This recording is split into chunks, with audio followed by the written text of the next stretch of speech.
menjadi orang kaya atau orang yang milioner adalah mungkin dambaan setiap manusia yang ada di dunia ini. Saking ambisinya manusia menjadi orang kaya, tidak sedikit kemudian di antara mereka melakukan hal-hal yang diharamkan oleh Allah Subhanahu wa taala. Di antara yang mereka lakukan, ada yang berbau mistik, seperti halnya pesugihan, bertapa, mendatangi dukun, atau mengambil jimat-jimat agar mereka bisa menjadi orang yang kaya raya. Di antara juga mereka melakukan kezaliman seperti merampok, mencuri, korupsi, dan yang lainnya yang merupakan sesuatu yang diharamkan oleh Allah Subhanahu wa taala.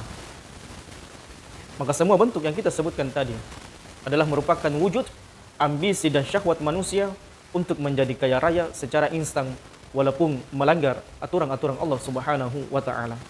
Padahal Allah Subhanahu wa taala menawarkan kepada manusia kiat-kiat atau cara yang jitu untuk mendapatkan kekayaan yang juga mendatangkan ridho Allah Subhanahu wa taala.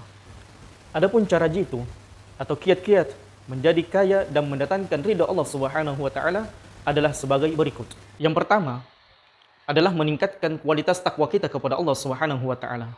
Sebab orang yang senantiasa bertakwa kepada Allah Subhanahu wa taala akan diberikan jalan keluar dari segala permasalahan yang dia hadapi, dan Allah Subhanahu wa taala akan memberikan rezeki dari arah yang dia tidak sangka-sangka. Sebagaimana Allah Subhanahu wa taala berfirman, "Wa may yattaqillah yaj'al lahu makhraja." Maka barang siapa yang bertakwa kepada Allah Subhanahu wa taala, maka Allah akan senantiasa memberikan jalan keluar dari segala permasalahan hidup yang dia hadapi, wa yarzuquhu min haitsu la yahtasib. Dan Allah Subhanahu wa taala akan senantiasa memberikan rezeki dari arah yang dia tidak pernah sangka-sangka. Adapun makna takwa adalah berusaha menjalankan perintah-perintah Allah Subhanahu wa taala sesuai dengan kemampuan kita dan berusaha meninggalkan larangan-larangan Allah Subhanahu wa taala. Berusaha meninggalkan maksiat dan dosa di sisi Allah Subhanahu wa taala. Karena Nabi alaihi salatu wasallam bersabda, sesungguhnya seorang hamba itu terhalang dari rezekinya karena dosa yang dia lakukan di sisi Allah Subhanahu wa taala.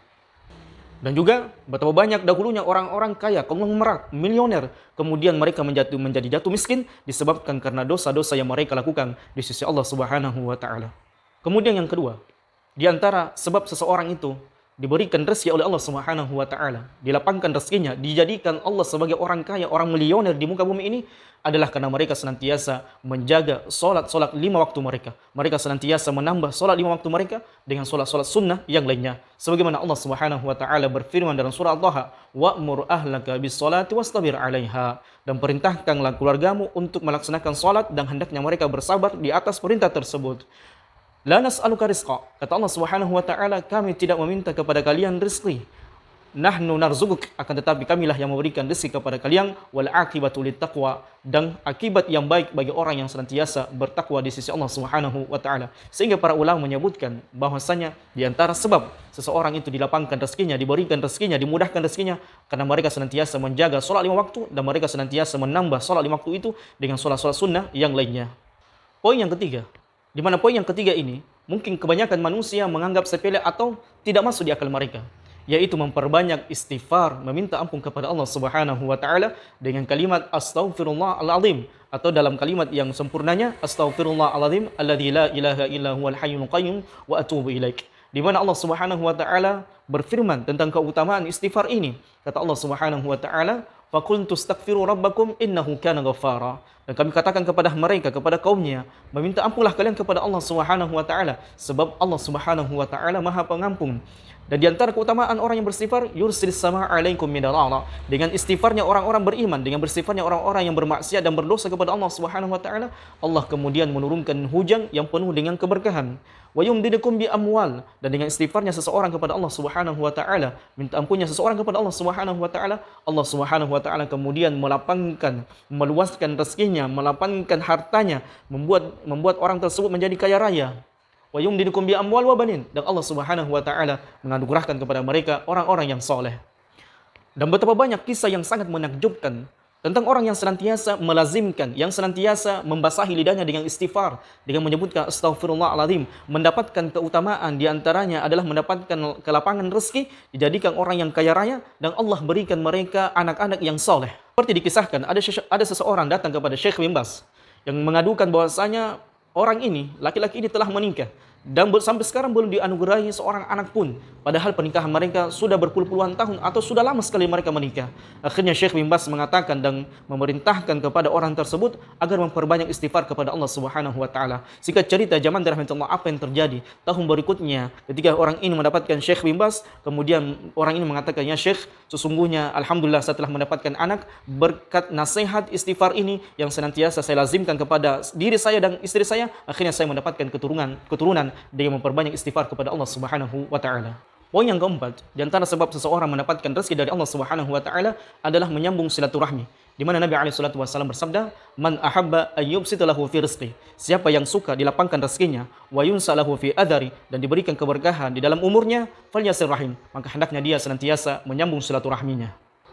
Adapun makna wa yunsa lahu fi adari, di dalam hadis Nabi alaihi salatu wasallam dijelaskan oleh para ulama terdapat 4 keadaan. Keadaan yang pertama adalah diberikan keberkahan di dalam umurnya, kemudian yang kedua diberikan kekuatan di dalam tubuhnya, kemudian yang ketiga dikenang setelah meninggalnya, kemudian yang keempat benar-benar umurnya ditambah oleh Allah Subhanahu wa taala. Inilah hebatnya orang yang senantiasa menyambung silaturahminya. Kemudian poin yang kelima, di antara sebab seseorang itu mendapatkan rezeki dari Allah Subhanahu wa taala adalah memperbanyak bersedekah, memperbanyak berbagi kepada umat manusia.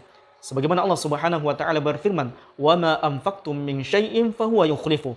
Dan apa saja yang kalian infakkan di jalan Allah Subhanahu wa taala, maka Dia Allah Subhanahu wa taala yang Maha Kaya akan mengganti yang lebih banyak dari apa yang kita infakkan di sisi Allah Subhanahu wa taala. Maka Nabi alaihi salatu wasallam bersabda, "Ma naqasat shadaqatun min malin, ma naqasat shadaqatun min malin." Tidak akan pernah berkurang harta yang senantiasa disedekahkan di sisi Allah Subhanahu wa taala. Kemudian yang terakhir, zaman rahmatullah Subhanahu wa taala, yang merupakan inti yang telah kita sebutkan tadi adalah memperbanyak berdoa kepada Allah Subhanahu wa taala. Di mana Nabi alaihi salatu wasallam ketika berada di pagi hari, di mana beliau senantiasa berada di pagi hari, beliau senantiasa berdoa kepada Allah Subhanahu wa taala dengan doa, "Allahumma inni as'aluka ilman nafi'an wa rizqan thayyiban wa amalan mutaqabbalan." Ya Allah, sesungguhnya aku meminta ilmu yang bermanfaat, rezeki yang baik dan amalan yang diterima di sisimu. Inilah zaman rahmatullah Subhanahu wa taala, di antara sebab seseorang mendapatkan rezeki di sisi Allah Subhanahu wa taala, diberikan rezeki oleh Allah Subhanahu wa taala dan mendapatkan ridho Allah Subhanahu wa taala. Semoga bisa kita kemudian melaksanakan apa yang telah kita sampaikan. Barakallahu fikum.